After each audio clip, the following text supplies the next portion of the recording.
उधर news agency Reuters ने भी दावा किया कि पश्चिमी देशों के हमले के डर से बेलारूस ने अपनी सेना को तैयार करना शुरू कर दिया है और ऐसा इसलिए क्योंकि बेलारूस को लगता है कि पुतिन का साथ देने पर पश्चिम देश उस पर हमला कर देंगे और इसलिए बेलारूस अपनी ताकत बढ़ाने में जुट गया ताकि अगर दुश्मन हमला करे तो उससे आसानी से निपटा जा सके। न्यूज एजेंसी राउटर्स के मुताबिक जब से रूस ने अपने परमाणु हथियारों की तैनाती बेलारूस में की है तब से बेलारूस पर हमले का खतरा बढ़ गया।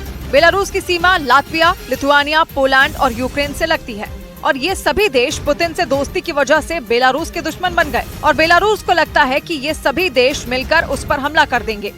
इसीलिए बेलारूस अपने हथियारों और सैनिकों को बढ़ाने में जुट गया है। इतना ही नहीं, बेलारूस के साथ रूस खड़ा है और पुतिन ने सीधे सीधे पश्चिमी देशों को चेतावनी दी कि कोई भी देश बेलारूस के खिलाफ एक भी कदम उठाया तो रूस जंग में कूद पड़ेगा।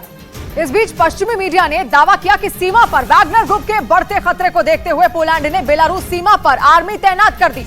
पोलैंड पहले से ही रूस के सबसे भरोसेमंद दोस्त बेलारूस से परेशान है और बेलारूस में वैगनर ग्रुप के लड़ाकू के पहुंचने के बाद से ही पोलैंड को हमले का डर सताने लगा, जिसे देखते हुए पोलैंड ने सीमा पर कई बख्तरबंद गाड़ियां और सेना की तैनाती कर दी, जिसका एक वीडियो भी सामने आया जिसमें कई गाड़ियां पोलैंड बेलारूस की सीमा की तरफ जाती दिखी। पश्चिमी मीडिया के मुताबिक पोलैंड को डर है कि यूक्रेन की मदद करने पर पुतिन उन पर भी हमला कर सकते हैं, क्योंकि अमेरिका और ब्रिटेन के बाद पोलैंड ही यूक्रेन का सबसे बड़ा मददगार देश है। पोलैंड पश्चिमी देशों और यूक्रेन के बीच सबसे अहम कड़ी है क्योंकि उसकी सीमा यूक्रेन से लगी हुई है और अमेरिका समेत पश्चिमी देशों से यूक्रेन को मिलने वाली मिलिट्री मदद का रास्ता वहीं से होकर जाता है।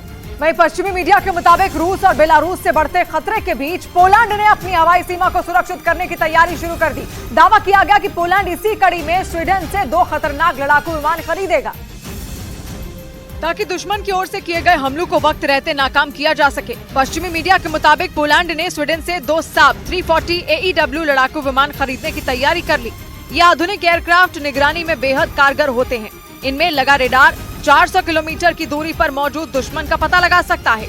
पोलैंड इन्हें जल्द से जल्द हासिल कर लेना चाहता है क्योंकि यूक्रेन का पड़ोसी पोलैंड जंग की शुरुआत से उसे बड़े पैमाने पर मदद पहुंचा रहा है और इसीलिए रूस उस पर बुरी तरह गुस्सा है। इतना ही नहीं, पोलैंड के पड़ोसी और रूस के साथी बेलारूस ने भी उस पर निगाहें गड़ा रखी हैं। दावा किया गया कि इसीलिए पोलैंड ने 2 तरफा खतरों से निपटने की तैयारी शुरू कर दी। उधर अमेरिकी अखबार द वॉशिंगटन पोस्ट ने दावा किया कि वैगनर ग्रुप के विद्रोह का प्लान जानते हुए भी पुतिन ने वक्त रहते कोई कदम नहीं उठाया। इस अखबार के मुताबिक रूस की सुरक्षा एजेंसियों ने बगावत की जानकारी 2-3 दिन पहले पुतिन को दी थी, लेकिन इसके बावजूद पुतिन शांत रहे और उन्होंने वैगनर ग्रुप के लड़ाकों के खिलाफ कोई कार्रवाई का आदेश जारी नहीं किया।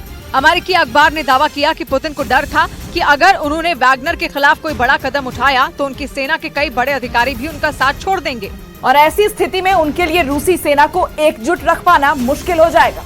इसी वजह से उन्होंने सुरक्षा एजेंसियों की चेतावनी को नजरअंदाज किया, जिससे वैगनर चीफ येवगेनी प्रिगोजिन अपने सैकड़ों लड़ाकों के साथ मॉस्को की तरफ कूच कर गए थे।